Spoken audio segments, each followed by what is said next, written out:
Buonasera, alle principali notizie. A Vittoria resta ancora un mistero il sequestro del 17enne tenuto in ostaggio per 24 ore, poi riliberato. Dalle prime indagini ad agire 4 rapitori, tutti italiani. Il ragazzo che si è presentato in commissariato ha detto: i banditi sempre incappucciati. A Caltanissetta precipita l'ascensore dell'ospedale Sant'Elia, un'ausiliaria si frattura le gambe, è stata operata d'urgenza. A Palermo blitz anticorruzione all'ASP, il commercialista di un'associazione che presta cure domiciliari ai malati di tumore e un dirigente dell'azienda sanitaria arrestati mentre si scambiavano denaro in ufficio. A Catania torta di compleanno con la faccia di Trantino infilzata da una sciabola, il video sui social e poi rimosso, individuati i responsabili. Il sindaco dice stupida bravata. Maltempo in tutta la Sicilia, una donna tratta in salvo nel sottopasso di una statale ad Isola delle Femmine. I calcinacci di una chiesa feriscono una turista a Palermo. Tra Ribera e Caltabellotta, nell'Agrigentino, nasce il Giardino della Pace, un luogo che invita alla riflessione e al dialogo tra culture. Serie C, Catania pronto alla seconda trasferta consecutiva, domani rossazzurri a Cerignola per tornare alla vittoria che manca da 3 turni, impegni delicati anche per Siracusa e Trapani.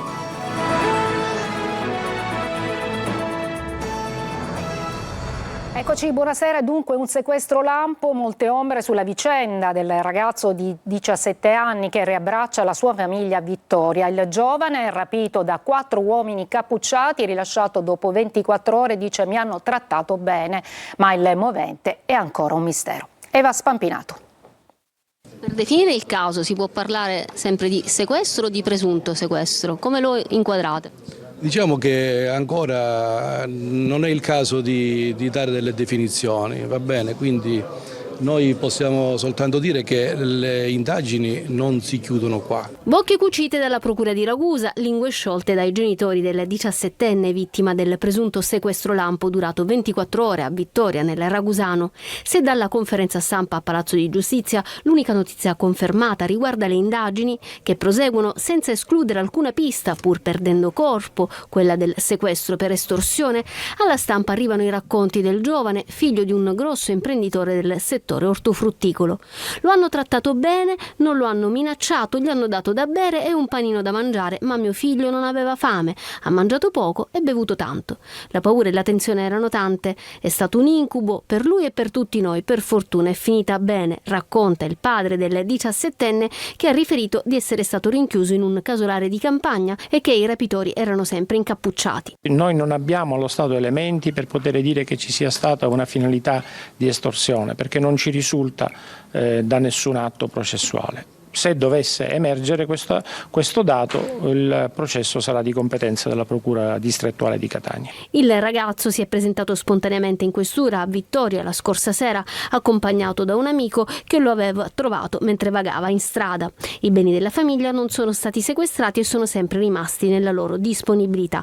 Non abbiamo ricevuto alcuna richiesta o avuto nessun contatto, conferma il padre, e siamo stati in costante collegamento con le forze dell'ordine. Un sequestro anomalo, senza richieste di riscatto, con dinamiche poco chiare, un'indagine che è solo agli inizi, ma che parte con molte domande. Pomeriggio da incubo nell'ospedale Sant'Elia di Caltanissetta per un dipendente dell'ASP, precipitata con l'ascensore dal 3° piano. A liberare l'operatrice sanitaria sono stati i vigili del fuoco. Il servizio di Rita Cinardi. Tragedia sfiorata all'ospedale Sant'Elia, dove una dipendente è rimasta vittima di un grave incidente. L'ascensore sul quale si stava spostando da un piano all'altro è improvvisamente precipitato dal 3° piano al sotterraneo, probabilmente a causa dell'allentamento di un cavo. All'improvviso gli operatori sanitari del blocco operatorio hanno sentito un boato e grida di disperazione provenire dal vano ascensore. All'interno un'ausiliare è rimasta gravemente ferita agli arti inferiori. La donna per l'impatto ha riportato la frattura delle gambe e altri traumi al bacino. A liberarla sono stati vigili del fuoco. Una volta fuori è stata portata in pronto soccorso per poi essere sottoposta ad un intervento chirurgico. Sono intervenuti i poliziotti della scientifica e personale dell'ufficio tecnico dell'azienda ospedaliera per ricostruire quanto accaduto e verificare eventuali responsabilità. Per quello che mi hanno detto i nostri uffici, gli ascensori avevano avuto da poco la manutenzione, per cui è in fase di accertamento. Io ho subito ordinato la verifica straordinaria di tutti gli ascensori del Santeria e al rientro, ove ci fossero responsabilità della ditta di manutenzione che noi abbiamo, provvederemo immediatamente alla risoluzione del contratto. Adesso a Palermo un commercialista dell'associazione Samot che presta cure domiciliari ai malati di tumore e un dirigente dell'azienda sanitaria ospedaliera sono stati arrestati dalla squadra mobile mentre si scambiavano del denaro negli uffici dell'ASP. Sentiamo Manlio Viola. Corruzione in pratica sanitaria. Con questa accusa sono stati arrestati in flagranza di reato il direttore del Dipartimento Attività Sanitarie e Territoriali dell'ASP 6 di Palermo, Francesco Cerrito, e il commercialista Mario Lupo, rappresentante della Samot, associazione che gestisce le cure domiciliari per i malati terminali di tumore.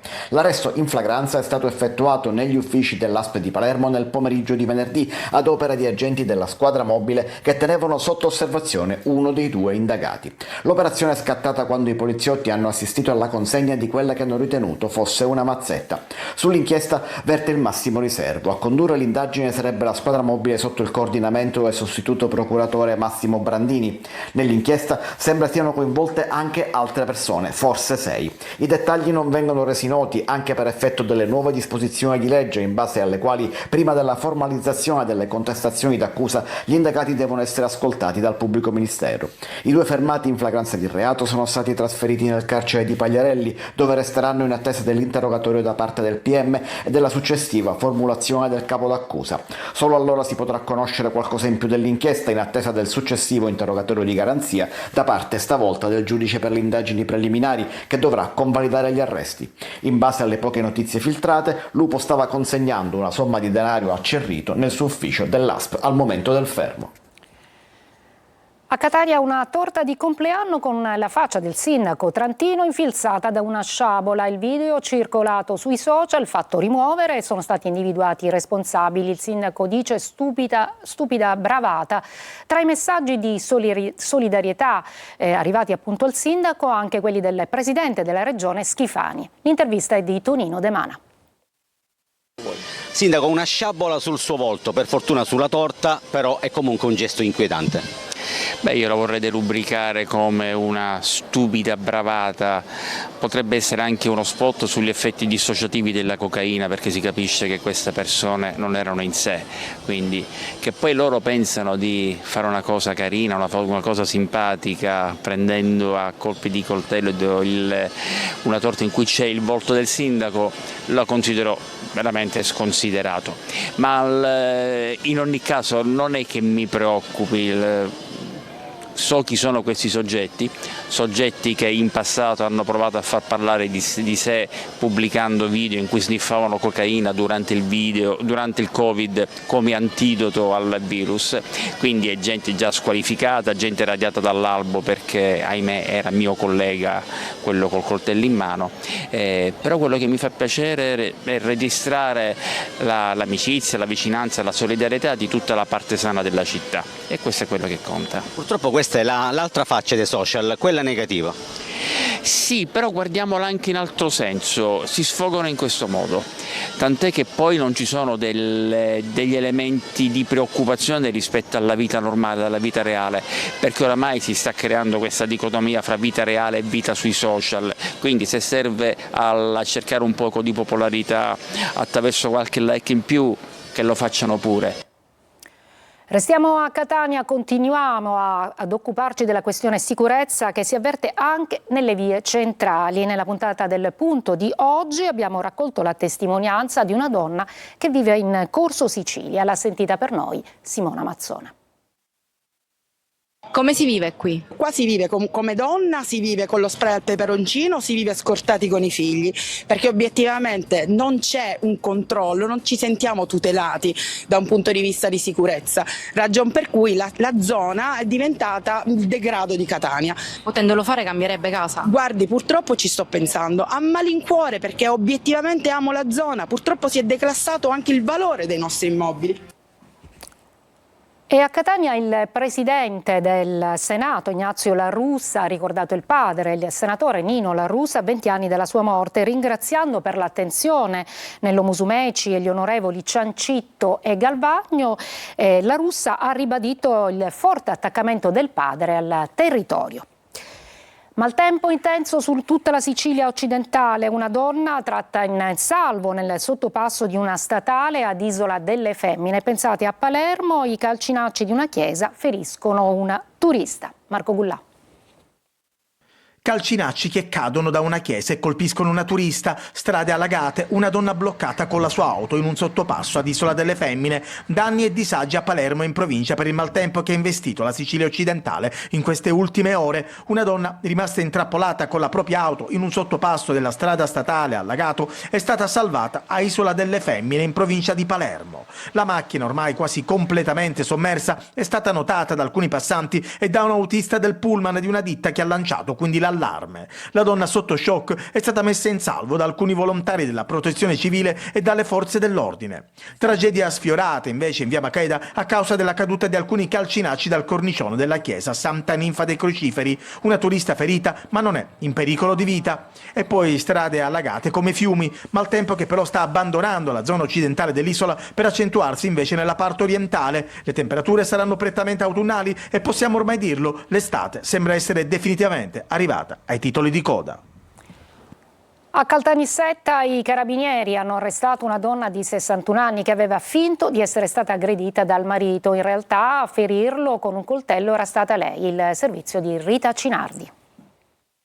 Aveva fatto accorrere i carabinieri fingendosi agitata e vittima di un'aggressione da parte del marito, ma alla fine ad aggredire era stata lei con tanto di coltello, l'uomo che nel frattempo si era fatto medicare in ospedale. Protagonista della vicenda, una donna nissena di 61 anni arrestata per il reato di maltrattamenti e condotta in carcere. A quanto pare non era nemmeno la prima volta che umiliava e aggrediva il marito. Quando i carabinieri sono giunti nell'abitazione della donna hanno notato delle tracce di sangue tra l'ingresso e la cucina, ma la 61enne non aveva alcuna ferita sul corpo. Il sangue infatti era quello dell'uomo colpito con un coltello da cucina da 32 cm, arma che la donna si era premurata di nascondere sotto il letto. Nel frattempo i carabinieri hanno anche visionato le immagini del sistema di videosorveglianza che confermavano un quadro che si delineava sempre più chiaro. Dapprima la donna avrebbe insultato il marito anche in presenza del figlio, a sua volta destinatario di offese e percosse, per poi finire per prendere il coltello e avventarsi su di lui. Dalle indagini è emerso che l'uomo, vittima di violenze psicologiche e fisiche mai denunciate, qualche mese prima aveva subito lo stesso tipo di aggressione. Da Catania pronte a partire 2 nuove flotte al seguito della subflottiglia dirette a Gaza. Gli organizzatori hanno fatto sapere che non si fermeranno fino a quando la Palestina, vittima di attacchi senza precedenti, non sarà libera.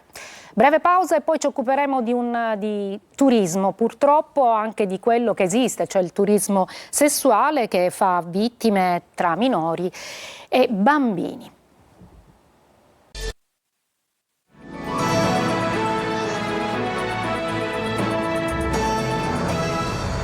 Oggi 27 settembre, giornata mondiale del turismo, visto anche in chiave di sviluppo sostenibile, ma c'è un turismo che non si vorrebbe raccontare ed è quello dei viaggi sessuali con vittime minori e bambini, un dato purtroppo con numeri pesanti. Orazio Longo.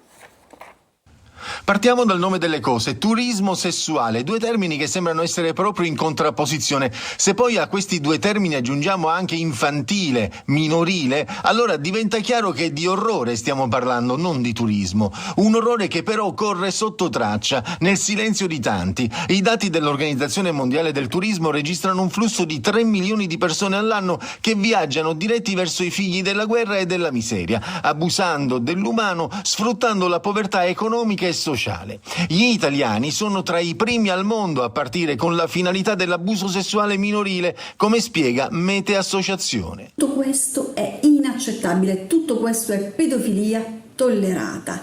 Iniziamo con le organizzazioni che presiede un impegno fittissimo a livello nazionale e internazionale chiedendo collaborazione non non semplice, perché quando ci troviamo di fronte a dei business molto ma molto forti, le collaborazioni vengono meno.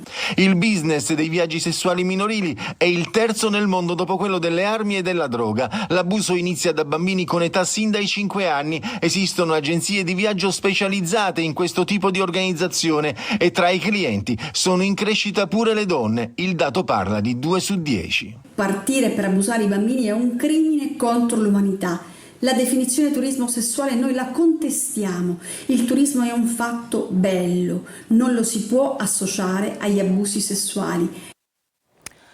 Tra natura e memoria, tra Ribera e Caltabellotta, siamo nell'Agrigentino, nasce un luogo di riconciliazione e rinascita, il Giardino della Pace d'Europa, inserito nel dossier di Agrigento, capitale italiana della cultura 2025. Davide Sardo. È un sogno che diventa realtà, un simbolo di bellezza e rinascita. Tra Ribera e Caltabellotta, nell'Agrigentino, al belvedere del castello di Poggiodiana, è nato il Giardino della Pace. Un luogo suggestivo, sospeso tra storia e natura, che si affaccia sulla vallata del Verdura e invita alla riflessione e al dialogo. Un progetto europeo inserito nel dossier di Agrigento Capitale della Cultura 2025, frutto della collaborazione tra giovani architetti e studenti siciliani e un gruppo di garden designer francesi di fama internazionale. In questo modo i ragazzi hanno avuto occasione di sperimentare sul campo il valore di un sito, la sua bellezza, il suo spazio, le possibilità di uso ed anche imparare a realizzare concretamente quello che solitamente progettiamo in aula. 3 piattaforme in legno di abete si affacciano sulla vallata, un invito a fermarsi, pensare, respirare. Parliamo della pace, parliamo di un luogo di riflessione, di rigenerazione per certi aspetti e quindi in questo momento che siamo tutti alla disperata ricerca di una pace che speriamo sopraggiunga quanto prima per tutti i teatri di guerra che abbiamo attivi. Oggi quel linguaggio parla anche siciliano, tra i colori, i profumi e la luce di Ribera prende forma un messaggio di fratellanza e speranza destinato a durare nel tempo e a far innamorare i visitatori di ogni parte del mondo. Breve pausa e poi il calcio con gli impegni delle squadre siciliane.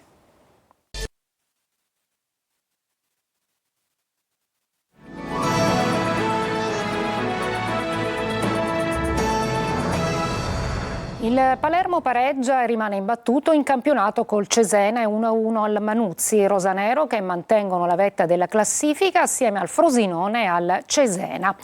In Serie C è vigilia di Cerignola Catania, è la seconda trasferta consecutiva per i rossazzurri che cercano il ritorno ai 3 punti dopo 3 gare senza vittoria. Francesco Triolo. Cercasi Catania 1.0, quello delle prime 3 giornate, quello della difesa ermetica e della capacità di affondare i colpi contro gli avversari, sprazzi di quel Catania brillante, tambureggiante che non concede respiro. Si sono visti a Trapani mercoledì nel primo derby siciliano in cui i rossazzurri hanno costruito tanto e sprecato altrettanto. Domani la seconda trasferta consecutiva in 4 giorni porterà i ragazzi di Mimmo Toscano ad affrontare quel Cerignola, reduce dalle imprese in rimonta in casa della capolista salernitana. L'infrasettimanale ha consegnato al tecnico spunti importanti, soprattutto sullo stato di forma di alcuni giocatori, e Toscano potrebbe anche tenerne conto nel definire l'11 titolare per la gara di domani.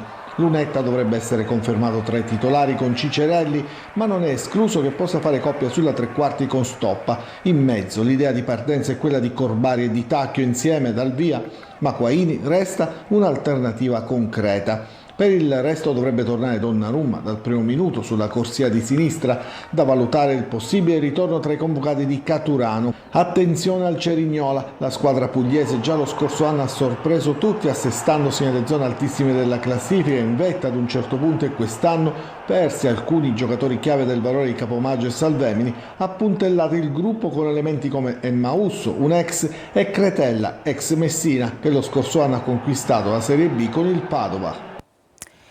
Adesso sentiamo proprio il tecnico del Catania Toscano in previsione appunto dell'appuntamento di domani contro il Cerignola. Noi siamo pronti per affrontare questa partita difficile come tutte le altre, ma sarà una partita dove ci sarà da battagliare e siamo pronti per battagliare. Come ogni partita dobbiamo andare a Cerignola con l'obiettivo di vincere e con l'atteggiamento giusto e con lo spirito giusto. Tatticamente è una squadra che ha cambiato poco rispetto all'anno scorso dal punto di vista tattico, ha cambiato degli uomini, mettendo gente con caratteristiche diverse, ma sempre una squadra con un DNA ben preciso. Ma la cosa più importante è come affrontiamo noi la partita. Respinto il ricorso sulla penalizzazione di 8 punti, il Trapani gioca domani contro il vice capolista Benevento. Il Siracusa invece ospita al De Simone il Cosenza. Sergio Colosi. Il collegio di garanzia del CONI ha respinto il ricorso del Trapani sulla penalizzazione di 8 punti. Il club Granata chiedeva l'azzeramento o almeno la riduzione. I giudici invece hanno confermato la sentenza di primo grado e quella di appello. Penalizzazione relativa alla vicenda dei crediti d'imposta, con le conseguenti inibizioni del presidente Antonini e del segretario Giacalone. Il Trapani, con 12 punti conquistati in 6 giornate e una media di 2 a partita, rimane in zona play-out, ma sembra destinato alla parte alta della classifica. A Benevento, contro la vice capolista, la squadra di Aronica porta imbattibilità, la migliore difesa del girone con 3 gol subiti e il secondo attacco con 12 reti all'attivo. Numeri da primato, anche se la trasferta con i campani è tra le più difficili del torneo, complici le assenze di Giron, Vasquez, Negro, Nicoli e La Sorsa. Non al meglio Salines, Carriero e Pirrello. Avversario complicato anche per il Siracusa, che ospita al De Simone il Cosenza, in serie utile in perfetta media inglese da 4 turni. Azzurri in cerca di conferme dopo il successo contro il Potenza. In attacco spazio a Capanni, anche per le non perfette condizioni fisiche di Contini. In difesa, per fare coppia con Pacciardi, ballottaggio Sciapola-Bonacchi. È tutto per questa edizione, grazie per l'ascolto e buon fine settimana.